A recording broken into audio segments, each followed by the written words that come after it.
Assalamualaikum warahmatullahi wabarakatuh. Nama saya Galer Rangga Putra, kelas 12 MIPA 3. Kali ini saya akan mewawancarai salah satu narasumber saya tentang kebijakan-kebijakan yang ada di masa Orde Baru. Oke, langsung saja ke narasumber. Kali ini saya sudah bersama dengan narasumbernya, yaitu ayah saya sendiri. Nah, gini ya, menurut ayah, apa itu definisi atau pengertian dari Orde Baru? Orde Baru adalah suatu tata tertib atau penataan kembali kehidupan masyarakat berbangsa dan bernegara yang didasarkan kepada Pancasila dan Undang-Undang Dasar 1945. Orde Baru itu sendiri terbentuk pada tahun 1966 sampai dengan 1998 dengan lahirnya Super Semar, Surat Perintah 11 Maret, yang isinya diantaranya adalah pembubaran organisasi PKI, organisasi PKI yang ingin mengkudeta negara Kesatuan Republik Indonesia dengan membunuh beberapa jenderal penting, kemudian diintercept oleh Jenderal Soeharto. Kemudian di Super Semar itu sendiri ada penyerahan kekuasaan dari Presiden Soekarno kepada Soeharto. Jadi Orde Baru adalah pengganti Orde Lama yang dipimpin oleh Soekarno.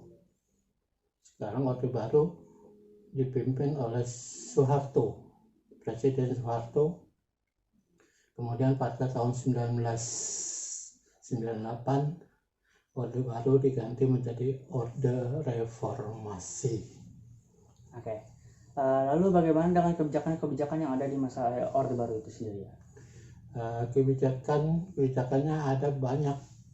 Contohnya seperti Indonesia menjadi pelopor dalam pendirian ASEAN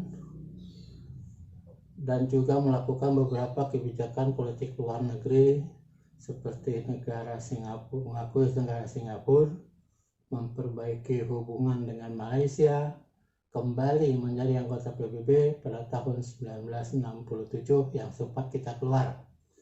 Trilogi pembangunan, selain itu juga adanya wacana pembangunan nasional dalam istilah trilogi. Pembangunan yang dijadikan landasan penentuan kebijakan politik, ekonomi, dan sosial dalam pelaksanaan pembangunan negara. Ada 3 aspek dalam trilogi pembangunan. Yang pertama adalah stabilitas ekonomi nasional yang sehat dan dinamis. Yang kedua, pertumbuhan ekonomi yang tinggi.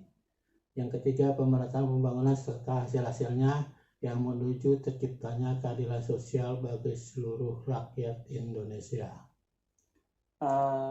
Begini ya, tadi kan ayah mengatakan bahwa kebijakan-kebijakan itu ada banyak.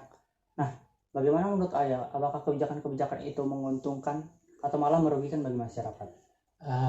Untuk menyatakan itu untung atau tidak adalah relatif. Bisa menguntungkan seperti pertumbuhan ekonomi yang tinggi karena setiap program pembangunan pemerintah terencana dengan baik dan hasilnya dapat dilihat secara konkret. Bisa juga merugikan seperti kepemimpinan yang cenderung otoriter karena penggunaan pendekatan keamanan. Lalu bagaimana dengan pemilu yang ada di masa Orde Baru? Pemilu yang ada di masa Orde Baru, kita sudah melaksanakan sebanyak 6 kali pemilihan umum dan Golkar sebagai pemenangnya.